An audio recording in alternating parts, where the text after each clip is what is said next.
to my channel. Today we are going to do salmon with soy sauce. So for that I took the salmon fillet.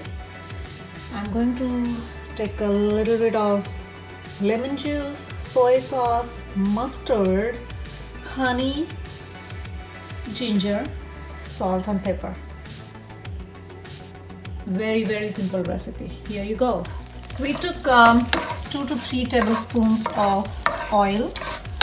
Then we added a tablespoon of mustard, 3 tablespoons of honey, 1 tablespoon of lemon juice, and we are going to add salt and pepper as per taste and grated ginger. So we are going to have this mixture ready first, and then we are going to throw the salmon fillet. So we increase the proportion because we have 4 fillet, and we are stirring it, we are mixing it well, and we also added the grated ginger, and now it looks good. We are going to now throw the fillet.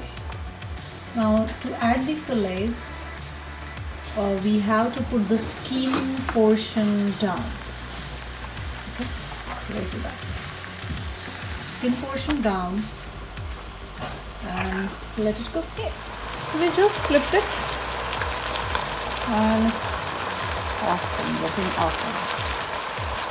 As you see here, it's nicely caramelized. As we added honey, looking really awesome. Here you go. The salmon with honey, mustard and soy sauce is ready. You can eat with your salad and